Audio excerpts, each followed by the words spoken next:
Hello everyone, welcome to the When at Work podcast show with your host Julian Leahy. Today I'm joined by the fantastic Jeff Dwoskin from Stampede Social. Welcome to the show, Jeff. Hey, good to be here. How are you? I'm good. So I was just explaining to Jeff, we're going to play a game very much like Who Wants to Be a Millionaire. Hopefully they won't sue me. And there'll be some questions coming up. And just make sure that you use your lifelines if you are not sure of the answer. And let me just bring up the board. And there we go. Okay, so the first question for Jeff. By definition, a holographic will is which of the following? A, spoken orally. B, electronically printed. C, handwritten. D, spray painted on a structure. This one's quite hard. So a holographic will, I don't know if you've got any experience with writing a will, or do you have any inclination for a correct answer without locking it in? Oh, gosh. Well, it's definitely not D. Let's eliminate that. I don't know. I don't want to use a lifeline this early. If I was to guess, I would say handwritten. C. All right. Finally. Let's lock it in. I like the confidence. Locking it in. That's correct. Well done, Jeff, because that was hard and I didn't really know the answer to that one. All right, let's move on to the next one. A doctor specializing in geriatrics primarily treats problems relating to what? Feet, facial problems, aging, or stomach problems? I'm pretty sure that's aging. C. All right, let's lock that one in. No messing around. Well done. That was a little bit better, that question. Moving on up. By definition, a gully washer is a sudden strong what? Rainstorm, earthquake, sandstorm, or blizzard?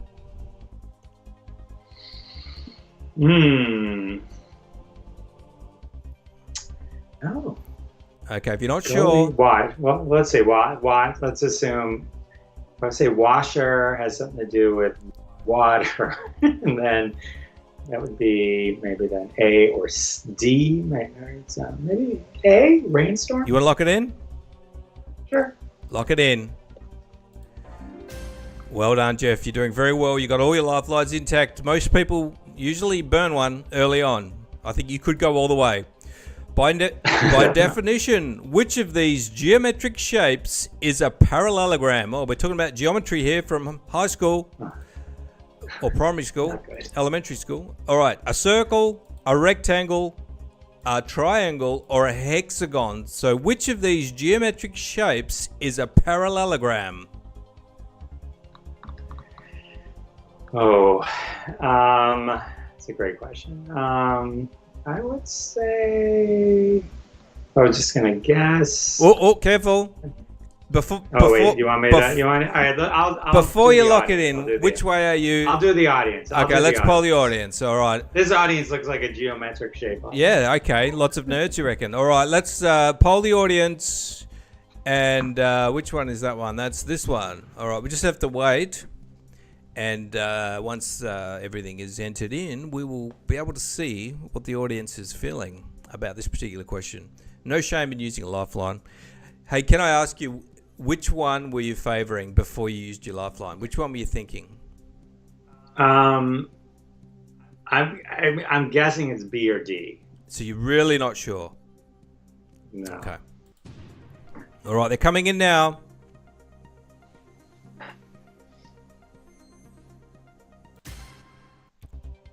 All right, so we've got 5% on A circle, B 77%, the clear leader, which is rectangle. C is 5%, D is 14%. All right, well, I think I have to go with my crew and B, rectangle. Lock it in. Final answer. One lifeline gone, but you got the correct answer. That's the most important thing. Well done, Jeff. All right, let's continue on. We're going to start heading up the charts very soon, just for fun. By definition, what shape is a gable roof? Triangular, square, circular, or rectangular? Lots of shapes today. A gable roof. No, you're killing me. I don't know. The only roofs I know are triangle shaped from drawing as a kid. So let's go with A. Locking it in with no lifelines. Always dangerous. Let's take a look. Absolutely nailed it. Well done. At the first safe level of 1,000 in fake dollars. Well done. You did it. Very excited. Very excited. It's huge. It's huge excitement. Okay, let's... You take the good, you take the bad, you take facts of life. Oh, he's already answered. I haven't even managed to get the question out. In a popular 80s TV theme, you take the good, you take the bad, you take them both, and there you have what? Different strokes, 8 is enough, the facts of life, or growing pains. And Facts of life. You knew that one straight away. You're right up to date on the 80s sitcoms. Let's lock it in with no lifelines. Well done. If there's an 80s sitcom, I pretend I don't know the answer because then it gives away my age. Never mind. You got it. It's a song. It's a song. You have to know the song. Yeah, this is before Netflix. All right, let's continue on. In a recent fast food survey by Zagat, 5 guys defeated In-N-Out in what category? Most annoying ads, best service, best fries, or best burger? 5 guys defeated In-N-Out. First of all, have you heard of Zagat surveys? Yeah. Oh, you have? I've heard it. Okay. I've heard it. What would 5 guys have defeated? I feel like I'm going to go 50-50 on this. Let's go 50-50. Play it safe. Can I ask you which way you were leaning? If you could pick one without locking it in. Annoying ads. Really? Okay. But it might be best service. Okay, interesting. All right, let's do the split. Okay, this is tough. Best fries or best burger? I'm going to go with fries. C. Well, I was just going to say, well, you can lock it in if you want. Let's lock it in. You still have one lifeline. Unfortunately, best burger. Really? Was the answer. Best burger? Really? Okay, that's shocking. I'm shocked. I don't know how anybody could know the answer unless they had specifically seen that survey. It could have been anything. Quite a tough question, I thought. But you did pretty well. You got up there. You got a few of them right. And I thought you were going to go all the way, as I always do. All the way. All the way. Well done, Jeff. I appreciate the confidence. No worries. And Jeff, I was having a look at Stampede Social, and it's quite interesting. Do you want to tell us firstly a little bit about that? What problem does it solve for people? Yeah, absolutely. So if you're a creator, podcaster, author, any coach, if you have content that you want to get to your fans, your customers, hello, there you go. Instagram is a great outlet that we're all on, but has some shortcomings. So the answer to what did we fix? We fixed all the types of campaigns that you'd want to be able to do on Instagram that are a pain to measure and manage, and we made them easy to manage and measure. So the first one being getting your content to your fans in the quickest way possible, which is setting up a campaign, having them just comment, and then get an automated DM right to their inbox with a link to your content that then is trackable and attributable back down to the person that requested it. So over time, you really start to understand who your top fans are, your most requested content, which posts are driving the most content. It's all just collected as it's happening. So it does that. It does. That's interesting. So can you just give me an example of what type of post that would be? And I mean, when you say content, are you you're linking to an external piece of content, or is it something on Instagram? And you're saying, do you want more? Message me for more info. And then they do in it. Sure. Explain. So let's say you were using Stampede Social and you were promoting this episode of You and Me. Right.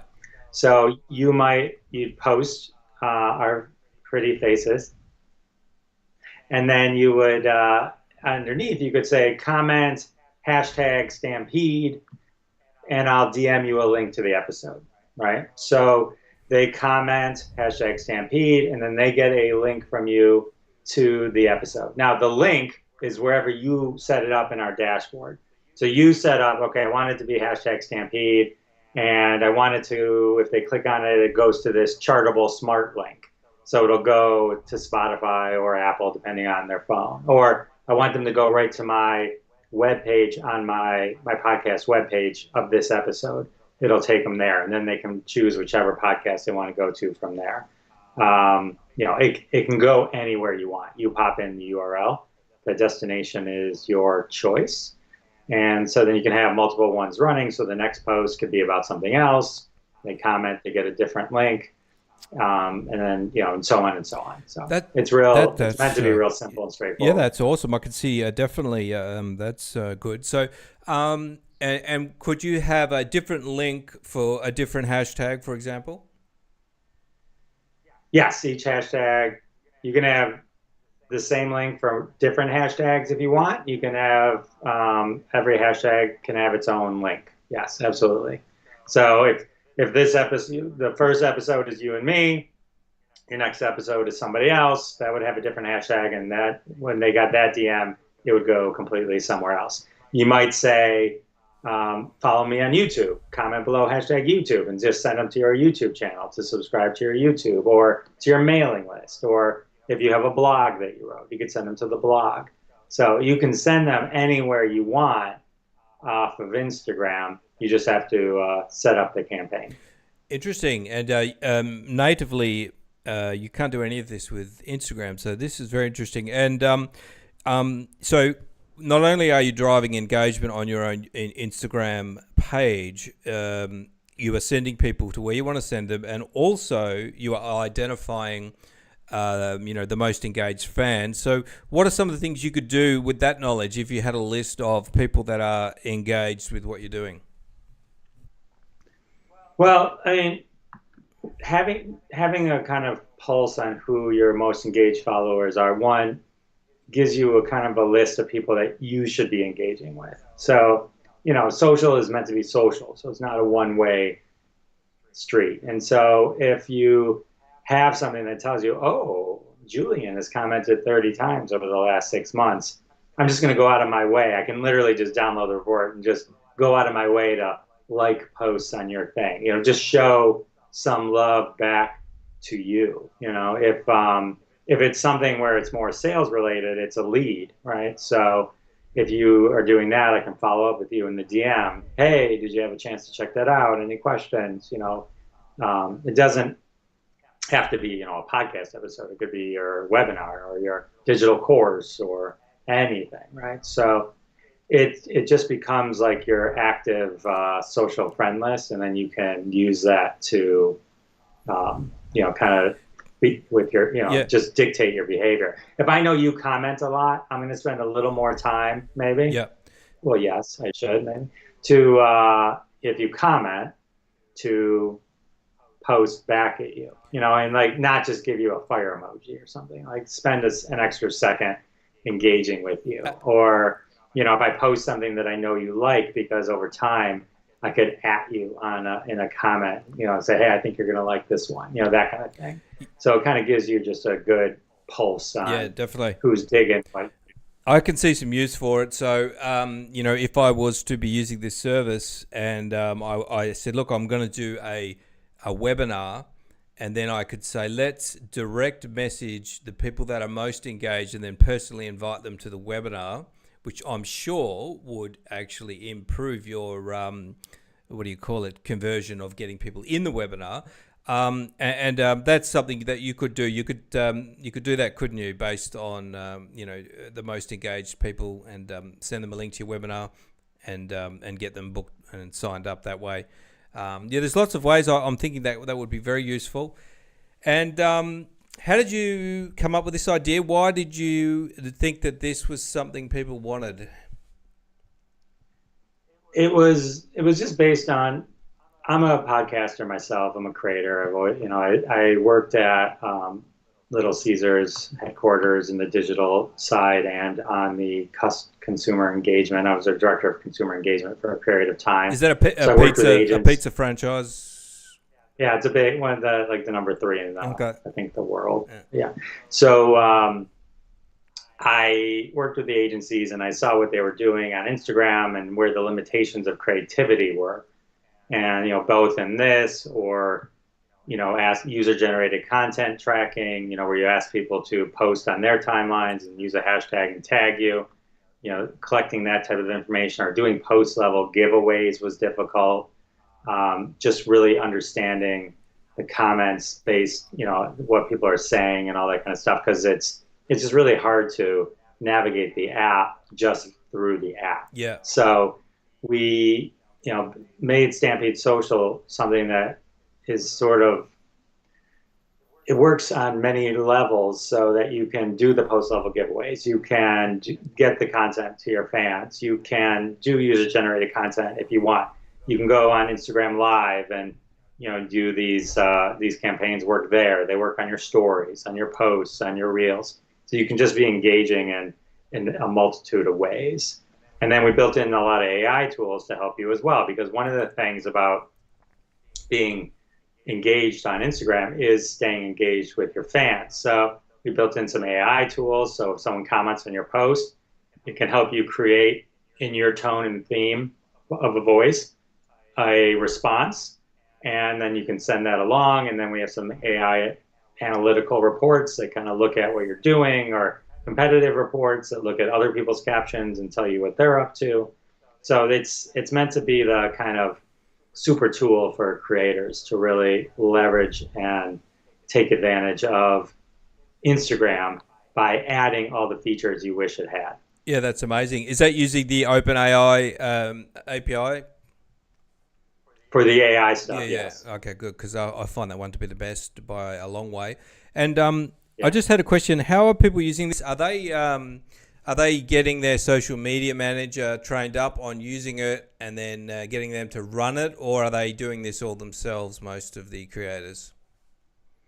I think it depends on what kind of team somebody might have. If it's a solopreneur, it's them. If they have a virtual assistant, it works great. You can give access to your virtual assistants and then they can use it and set things up for you. We make it real easy for you to allow people into the system. It's actually a really kind of a cool feature. You authenticate through, so I could give you access to mine. You could go in, but I never have to give you the credentials of my Instagram account. And when I don't want you to have access anymore, I just delete you from my list. So that's kind of nice. So yeah, we built it so that you can have your teams manage it. Yeah, easily have a manager in there. Awesome. And tell us a bit about what type of marketing do you do for Stampede? You do podcasting. How long have you been doing that for? And what are the pros and cons that you could tell people about?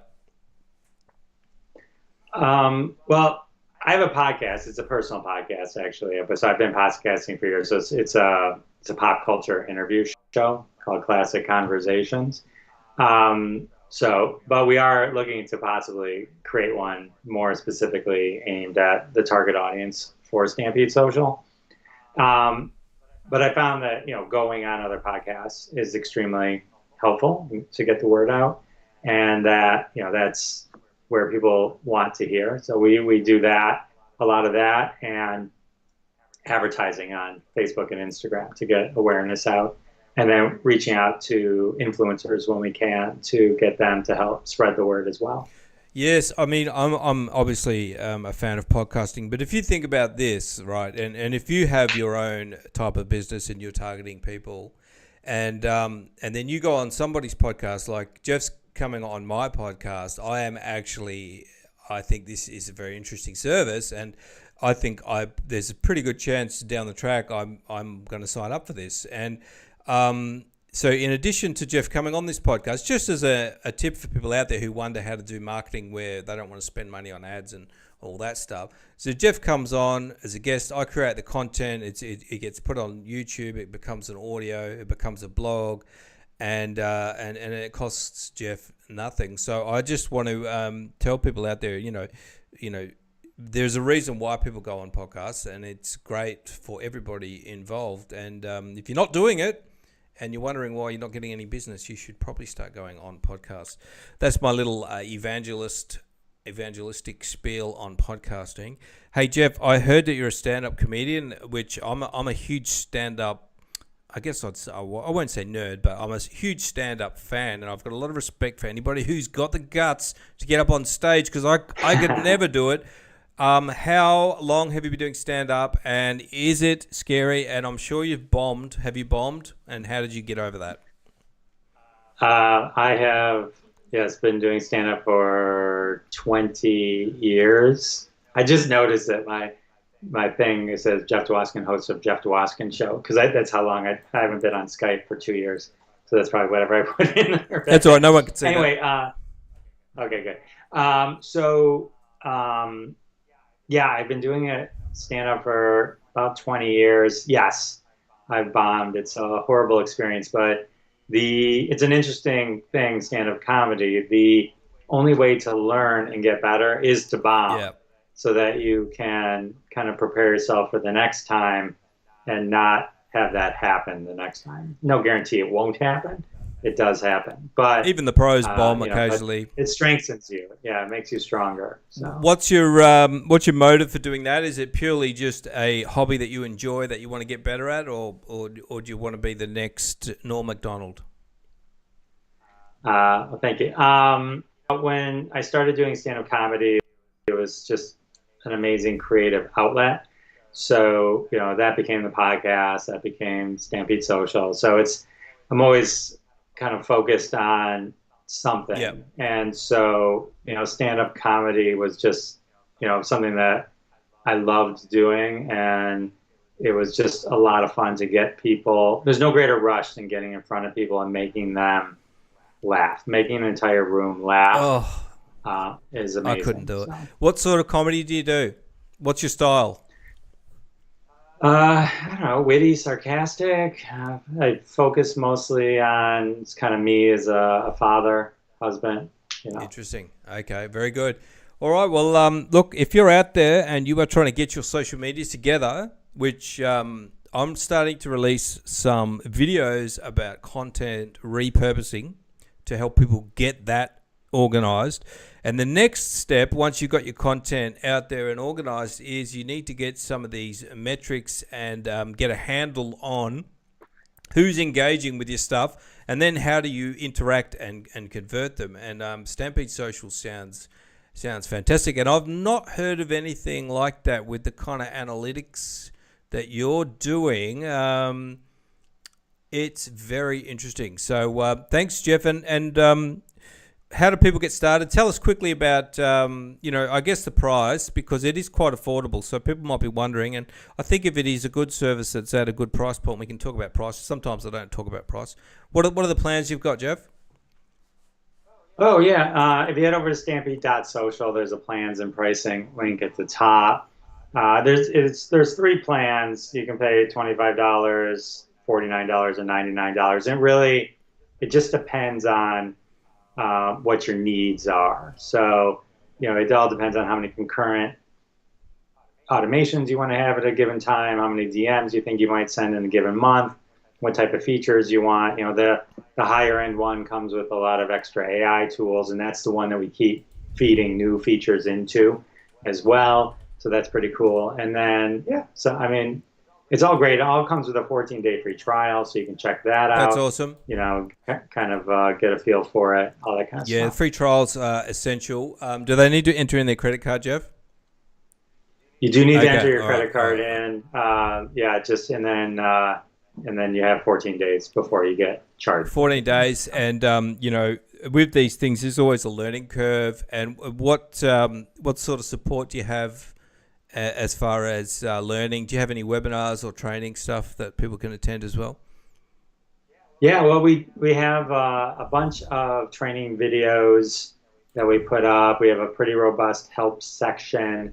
And then, part of our team kind of just keeps an eye on folks and offers suggestions. And then we are looking to do some Zoom webinars in the future, Yeah. just to get everyone to expert status. And you got 2 weeks there, so I usually can work things out in the 2-week free trial period and determine whether it's going to work for me or not. So if you want to check that out, which I'm very interested in personally, go to Stampede Social. And thanks, Jeff Dwoskin, for coming on.